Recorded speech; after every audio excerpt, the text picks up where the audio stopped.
Hey there, I'm Alana from Win Win, and welcome to today's episodes of Insights slash A Day in the Life of. As you know, I love talking to people about their mining jobs, and here's one that you might not have even contemplated. In fact, a lot of people are quite surprised when I tell them that this job actually exists within the mining industry.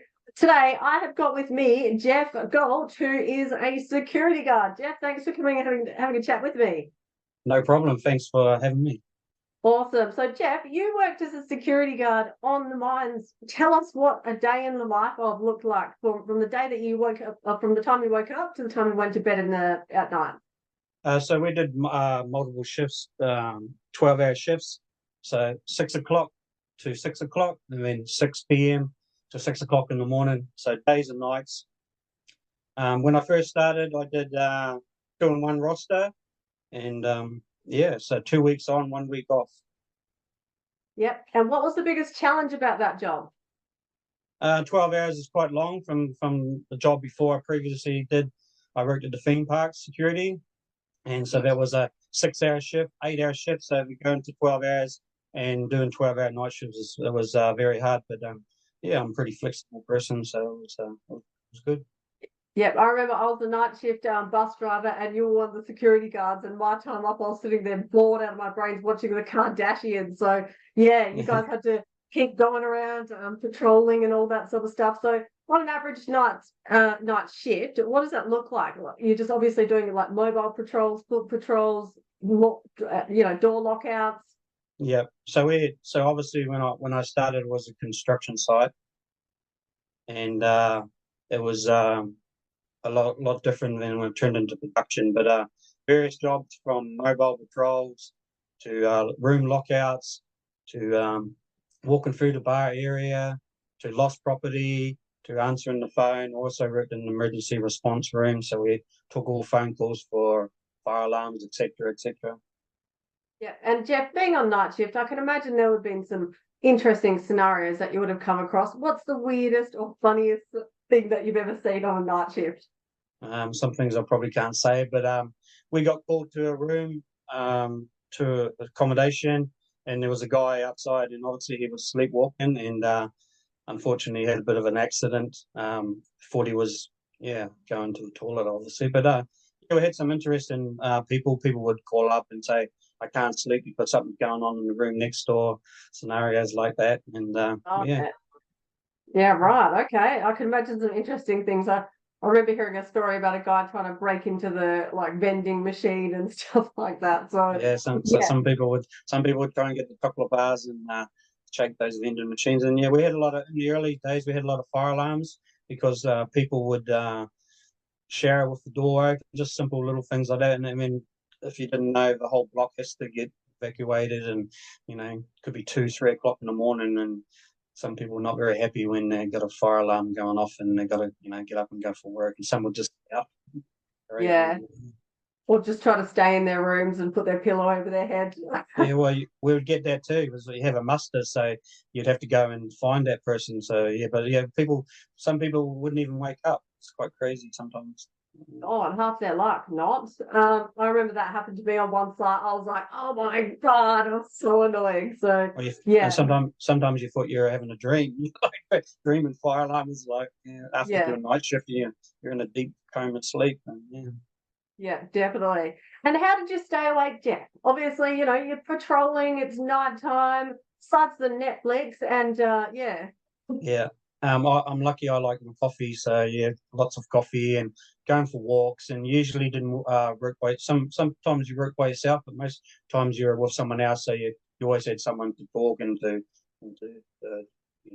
go for lots of walks. And when you're on patrol, you listen to the music when the radio was working and stuff like that. Yeah, awesome. And so to be a security guard on the mine site, what qualifications do you need? Yeah, so you had to have a manual driver's license. Oh, Yeah, really? yeah, yeah.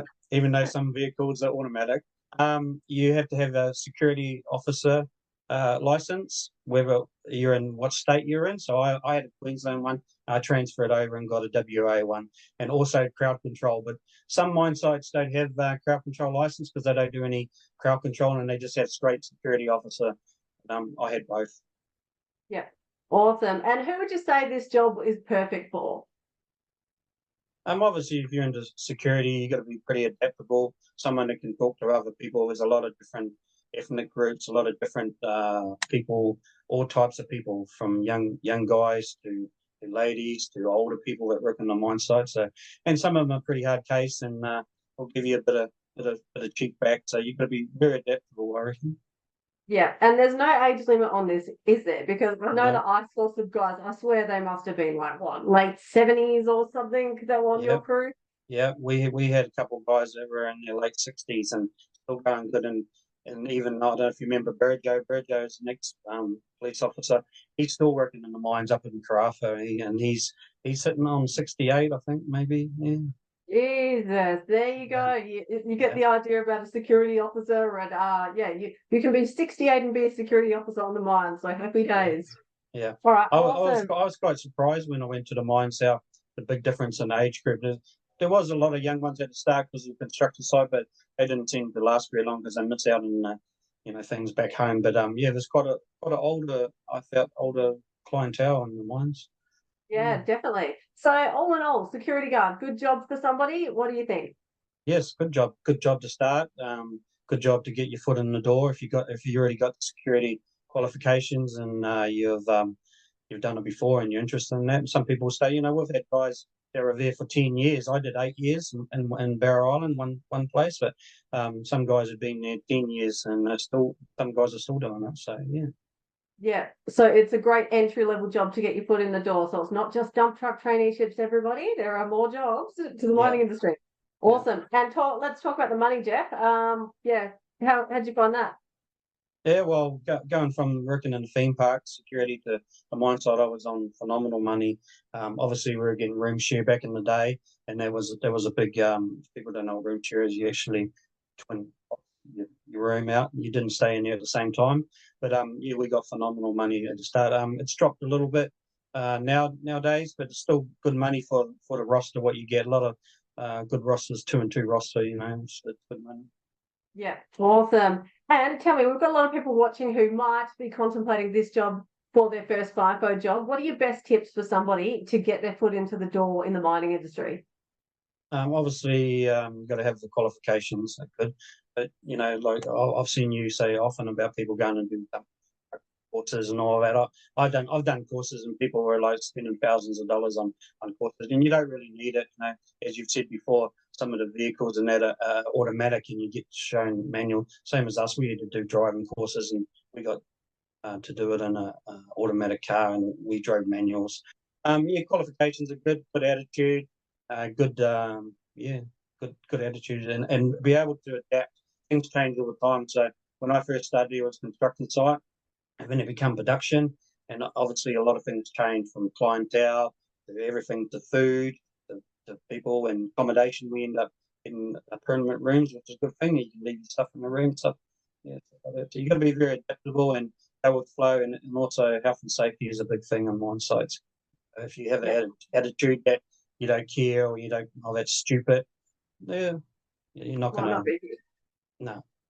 Yeah, absolutely. And it's such an awesome opportunity. I always say to people, get your foot in the door in any capacity possible. You get people like, I will not do that job. But a lot of the times, these entry level jobs, they are the opportunity to then go into any other element of the mining industry. So once you're out there, I'm sure you probably got offered jobs when you're out there. Hey, Jeff?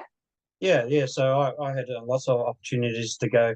As I said, I started in construction, so there was a lot of jobs going, and they're on way much better money than what we're on. We're quite low. We weren't the lowest, but we were quite low compared to what they're on. But the thing about it is that I did 8 years there, and some of those guys they were on phenomenal money. They only worked for 2 years when they got put off. So it was a big bit of change. Some of our guards they end up moving on and getting good jobs, and some of them got really good jobs. It's Yeah, just up to you, and you have to work what you want to do. And having a plan is a big thing. I think when you go to the mines, definitely. got to have a plan. Yeah, and even that brings me into my final question, having a FIFO exit plan as well. Just like what I've done of my side hustle turning into my full-time, like, a big company now. You've gone off and done the same thing, Jeff. Tell us what you are now doing with yourself.